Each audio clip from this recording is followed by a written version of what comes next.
Hello all, क्या हाल चाल। जब मैंने पीएफ पे वीडियो बनानी स्टार्ट की तो सबसे पहले मैंने एक वीडियो बनाई कि अगर एम्प्लॉयर अप्रूव नहीं कर रहा है आपकी रिक्वेस्ट, चाहे वो आधार लिंक की हो या ट्रांसफर क्लेम रिक्वेस्ट की हो या किसी और चीज़ की हो, तो आप किस किस केस में खुद अप्रूव कर सकते हैं जहाँ पे एम्प्लॉयर की ज़रूरत नहीं है। उसके बाद जब मैं धीरे धीरे खुद एक प्रैक्टिकल बंदा हूँ और प्रैक्टिकल काम करता रहता हूँ, प्रोफेशनल क्लाइंट्स मेरे पास बहुत आते हैं। तो अगर आप एक अकाउंटेंट हैं या आप पीएफ का काम करते हैं या आप खुद अपना पीएफ का काम करते हैं और आप फंसे हैं कि मार्क एग्जिट की प्रॉब्लम को लेके या जो ट्रांसफर क्लेम रिक्वेस्ट में प्रीवियस एम्प्लॉयर अपना डीएससी नहीं लगा रहा है, उसके लिए क्या किया जाए, उसी के रिगार्डिंग ये छोटा सा वीडियो, छोटा सा कंटेंट मैं आप लोगों को पहली बार दिखाने जा रहा हूँ लाइव। और हर वो छोटी से छोटी चीज़ का आपको रखना होगा ख्याल, ताकि आपको ये प्रॉब्लम आगे कभी ना आए कि एग्जिट मार कैसे होगा।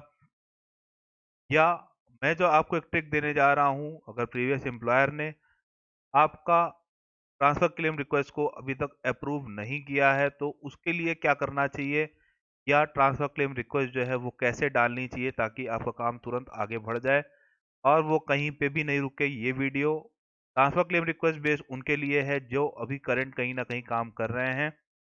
आइए स्टार्ट करते हैं इस इंटरेस्टिंग सी वीडियो को। सबसे पहले, अगर आपने अभी तक मेरा चैनल सब्सक्राइब नहीं किया है तो मैं आज आपको ये नहीं कहूँगा प्लीज़ सब्सक्राइब, क्योंकि जैसे ही आप ट्रांसफ़र क्लेम वाली ट्रिक को समझेंगे आप समझ जाएंगे कितना टेक्निकल इंसान मैं हूँ और मैंने क्या चीज़ ढूंढ निकाली है पीएफ की वेबसाइट से, एम्प्लॉय पीएफ की वेबसाइट से। जी हाँ, तो आप अपने आप खुद ही सब्सक्राइब कर देंगे। तो आइए स्टार्ट करते हैं इस छोटे से कंटेंट को, छोटी सी वीडियो को। उसके पहले मैं फिर कह देता हूँ, अगर किसी को इनकम टैक्स या जीएसटी के रिगार्डिंग कोई भी पॉइंट में प्रॉब्लम है या कोई भी पॉइंट डिस्कशन चाहता है या उस पे वीडियो चाहता है, सिंपल है सर, आप कमेंट बॉक्स में लिख दीजिए, आपको 1-2 दिन में की वीडियो मिल जाएगी, क्योंकि सितंबर चल रहा है, अक्टूबर सब पूरी तरीके से टाइम बाउंड इंसान हम लोग भी हैं, लेकिन थोड़ा सा टाइम निकाल के, प्रोफेशनल इंसान है तो टाइम निकालना पड़ता है वीडियो के लिए। आइए स्टार्ट करते हैं इस वीडियो को, ज़्यादा टाइम ना लेता हुआ। सबसे पहले मैं स्टार्ट करता हूँ मार्क एग्जिट के रिगार्डिंग। मैंने आपको अपने क्लाइंट का लॉगिन करके रखा हुआ है, तो आइए आपको उसमें ट्रांसफर क्लेम का सिस्टम बताता हूँ। सबसे पहले आपने लॉगिन कर लिया तो आपको यहाँ पे मैनेज दिखेगा। मैनेज में आप जाएंगे तो यहाँ आपको दिखेगा सर मार्क एग्जिट का ऑप्शन। जैसे ही आप मार्क एग्जिट में जाएंगे तो यहाँ पे स्क्रीन अभी लोड हो रही है, इस तरह का के एक विंडो आ जाती है। जब ये विंडो आती है तो इसमें अब आपको क्या करना है, यहाँ से आपको अपना एम्प्लॉयर सेलेक्ट करना है। जैसे कि मैं मान लेता हूँ कि मैंने ये सिलेक्ट कर लिया। अब इसको भी भरने का तरीका बहुत सिंपल है, लेकिन लोग इसको नहीं समझ पाते। पहले मैं भी इसके लिए पैरेलल पे पासबुक खोल के बैठता था कि भैया इसमें लास्ट कंट्रीब्यूशन क्या डालना है, कहाँ से डालना है। लेकिन अब जब मुझे ये चीज़ दिख गई कि एम्प्लॉय लास्ट कंट्रीब्यूशन जनवरी 18 खुद ही लिख के आ गया, आप लोग को ये चीज़ दिखाई नहीं दे रही होगी। अब मैं जो है मैं आपको दिखा देता हूँ कि ये जो आपको दिख रहा है ट्रांसफर क्लेम रिक्वेस्ट जनवरी 2018, तो जब आपको ये ऑप्शन दिख गया तो अब बात यहाँ पे आती है कि डेट ऑफ एग्जिट क्या डाली जाए। आप जैसे यहाँ देख रहे हैं एम्प्लॉयर लास्ट कंट्रीब्यूशन जनवरी 18 है, तो जैसे ही मैं यहाँ पे गया मुझे 31 जनवरी 18 दिखा, मैंने सेलेक्ट कर लिया। फिर आया रीसेलेक्ट डेट ऑफ एग्जिट, तो फिर 31 जनवरी ले लिया।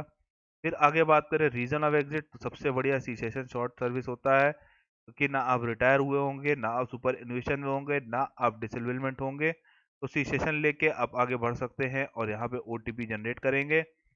ओटीपी जनरेट करने के बाद आपको यहाँ पे टिक का ऑप्शन मिल जाएगा। टिक आप तभी कर पाएंगे जब ओटीपी चली जाएगी। जैसे ही टिक आप करेंगे उसके बाद इसको कर दीजिए सबमिट, तो यहाँ से आपका मार्क एग्जिट एकदम सही सही हो जाएगा। मैंने आपको एक चीज़ पे बहुत ज़्यादा जोर दिया, शायद आपने ध्यान ना दिया हो, या दिया हो तो अच्छी बात है। जो ये एम्प्लॉयर लास्ट कंट्रीब्यूशन जो लिखा हुआ है, इस पे मैंने आप लोगों को जानबूझ के जोर दिया है। कुछ लोग का ये कहना होता है कि सर हमने डेट ऑफ एग्जिट गलत डाल दी। उसका रीज़न क्या होता है, उसका प्रैक्टिकल रीज़न यही है कि आपने लास्ट कंट्रीब्यूशन का पीरियड नहीं चेक किया और उसको चेक किए बिना आपने last select date of exit में गलत डेट डाल दी, जिसकी वजह से आप आ चुके हैं परेशानी में और उसका कोई सॉल्यूशन अभी तक ऑनलाइन मोड पे नहीं है। ऑफलाइन मोड पे ज़रूर है, फिर वही चीज़ हो जाएगी कि आप डिपार्टमेंट के चक्कर लगाते रहें तो आपको कहीं ना कहीं बहुत बड़ी प्रॉब्लम आ सकती है। ये था मार्क एग्जिट का पॉइंट, बहुत सिंपल है। आपको मैं फिर से क्लियर कर देता हूँ। मैंने आपको कहा है कि मैं आपको लाइव बता रहा हूँ, तो लाइव उस चीज़ को समझ लीजिए, कहीं कोई प्रॉब्लम नहीं है। जब मैं मैनेज में गया, मैनेज मार्क एग्जिट में गया, मार्क एग्जिट में जाने के बाद जब ये साइट खुलेगी तो यहाँ पर आपको दिखाई देगा कि कहाँ कहाँ आप काम कर चुके हैं। तो यहाँ पे मैंने इसको ये उठा लिया और उठाने के बाद यहाँ डेट डाल दी और इससे ये फाइनल हो गया। अब मैं चलता हूँ अपने अगले पॉइंट की तरफ। जैसे ही आपने मार्क एग्जिट तो कर दिया, उसके बाद आपको क्या करना चाहिए? आप लोग सोचते हैं कि एग्जिट मार्क हो गया, काम खत्म हो गया, लेकिन यहाँ पे आप लोग को एक चीज ये क्लियर कर दूं कि मार्क एग्जिट का ये मतलब बिल्कुल नहीं है कि आपका पैसा अपने आप इधर आ जाएगा। मार्क एग्जिट का सिंपल मतलब हुआ कि अगर आप एक सिंगल जगह काम कर रहे हैं तब तो मार्क एग्जिट में आपका पैसा ट्रांसफर हो जाएगा, लेकिन अगर आप दो जगह काम कर रहे हैं तो मार्क एग्जिट से सिंगल आपको उसका प्रॉब्लम का अंत नहीं मिलने वाला। तो ये था एक कंटेंट। अब दूसरे मैटर पे चलते हैं। एक बार मैं लॉगिन कर लूँ, फिर मैं आपसे बात करता हूँ दूसरे कंटेंट के रिगार्डिंग। चूंकि ये लाइव वीडियो है तो यहाँ पे आपको प्रॉब्लम आएगी। आइए फिर भी लॉगिन कर लेते हैं। मिल गया मुझे आईडी पासवर्ड, और जैसे ही मैं लॉगिन पे गया, ये मैंने लॉगिन कर दिया इनका। जैसे ही लॉगिन किया उसके बाद मुझे आपको बताना है ट्रांसफर क्लेम की वो रिक्वेस्ट जिसमें प्रीवियस एम्प्लॉयर का रोल हो जाएगा खत्म, और बहुत ही सिंपल तरीके से आप इस पर काम कर सकते हैं। ऑनलाइन सर्विसेज में जाके ये तो आपको पता होगा कि यहाँ से one member one PF account से ट्रांसफर रिक्वेस्ट पड़ेगी। जैसे ही आपको ये चीज़ समझ में आ गई, आपने इस पे कर दिया क्लिक और ये आ गया अगली विंडो पे। अब यहाँ पे मैं जो चीज़ बताने जा रहा हूँ वो थोड़ा सा टेक्निकल है और आप लोग को समझना है। यहाँ पे लिखा है select details of previous account which are to be transferred. कहीं ये नहीं लिखा है कि इसको अप्रूव जो है सिर्फ और सिर्फ प्रीवियस एम्प्लॉयर करेगा। इस बात को समझ लीजिए, दिमाग में बिठा लीजिए मैं कहाँ पे जोर दे रहा हूँ, क्यों जोर दे रहा हूँ, और उसके बाद आप लोग का काम बहुत ही सिंपल तरीके से खत्म हो जाएगा और आपको दिमाग नहीं लगाना पड़ेगा और ना प्रीवियस एम्प्लॉयर के पास जाना पड़ेगा। मैं फिर से इस चीज को एम्फेसिस करता हूँ। यहाँ पे लिखा हुआ है select details of previous accounts which are to be transferred. तो मैंने यहाँ पे प्रीवियस एम्प्लॉयर की जगह पहले तो यहाँ पे देख लीजिए क्या लिखा हुआ है। Member has option to choose claim from attestation by present or previous employer based on availability of DSC authorize signatory. ये इतनी बड़ी लाइन लिखी है जिसको अभी तक किसी ने ध्यान नहीं दिया, या ध्यान दिया लेकिन इस पे कोई यूट्यूब में मुझे वीडियो नहीं दिखी। अगर किसी ने बनाई है तो कोई बात नहीं, नहीं तो अब तक का सबसे बड़ा अपडेट पीएफ का बहुत दिनों से है, लेकिन किसी ने ध्यान नहीं दिया। आज जब मैंने ध्यान दिया तो मुझे लगा नहीं सर, इस पे वीडियो तो बनती है और कंफर्म बनती है। आइए प्रैक्टिकल बात करते हैं कि कहाँ पे क्या चीज़ लिखी है, मैं क्यों बार बार से जोर दे रहा हूँ।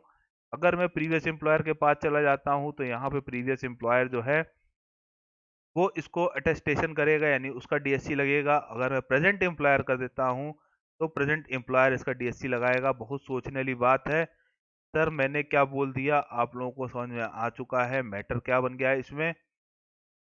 सिंपल सी बात, पैसा पिछले एम्प्लॉयर का अप्रूव करेगा करंट एम्प्लॉयर। और अगर आप अभी भी कहीं पे काम कर रहे हैं तो आपकी ये प्रॉब्लम का मैंने निकाल दिया सॉल्यूशन कि सर प्रेजेंट एम्प्लॉयर को सेलेक्ट करके प्रीवियस एम्प्लॉयर को भूल जाइए और आपका काम बहुत ही आराम से हो जाएगा, जैसा कि मैंने यहाँ पे किया। और कुछ ना कुछ नहीं है, जैसे ही यह आ जाएगा आप इसको आगे टिक करके ओटीपी मंगा सकते हैं, और जैसे ही ओटीपी फाइनल हो जाएगी एक ट्रांसफर क्लेम रिक्वेस्ट आपके करंट एम्प्लॉयर के पास पहुंच जाएगी। और जैसे ही वो पहुंच जाएगी उसके बाद आप तुरंत करंट एम्प्लॉयर से कहिए कि सर मेरा जो पीएफ का पैसा था प्रीवियस एम्प्लॉयर का डीएससी के कारण वो कहीं ना कहीं पे रुका हुआ है, तो आप इसको कर दीजिए अप्रूव। जैसे ही वो अप्रूव करेंगे, उनके पास पावर है अप्रूव करने की, जैसे ही इसको अप्रूव करेंगे उसके बाद हो जाएगा आपका पैसा क्रेडिट। 2-3 दिन का टाइम लगेगा, सिंपल सी बात है, वो लगेगा फील्ड ऑफिसर से अप्रूव करने के लिए।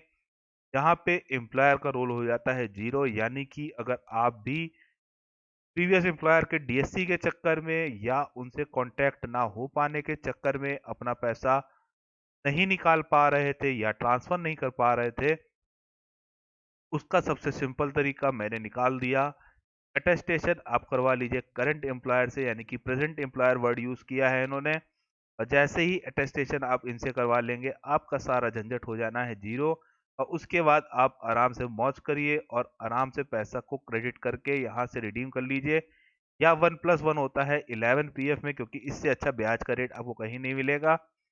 करेंटली ब्याज का रेट जो है 8.5% के अगल बगल है, जो कि कोई भी एफडी आपको 8.5% का रेट नहीं देगी। इसीलिए बार बार एम्फोसिस कर रहा हूँ कि प्रीवियस एम्प्लॉयर की जगह करंट एम्प्लॉयर को सिलेक्ट करके आप आराम से अपना पैसा रिडीम कर सकते हैं। तो ये इससे अच्छा मौका आपको नहीं मिलेगा इसको घुमाने का, अपने पास पैसा लाने का। ये था छोटा सा कंटेंट, छोटा सा अपडेट जो मुझे लगा आप लोग तक मैं पहुंचाऊं, वो भी लाइव तरीके से, ताकि ये आप लोग को बहुत ही फायदेमंद हो। अगर अब आपको मेरी वीडियो सही समझ में आई है तो बस चैनल सब्सक्राइब करिए तुरंत से और अपने और दोस्तों को आगे भेजिए जो कि एम्प्लॉई हैं कहीं ना कहीं पे, तो उनका उसका बहुत बड़ा बेनिफिट मिलने वाला है। ये था छोटा सा कंटेंट, यहीं पे समाप्त करता हूँ। Till then Tata.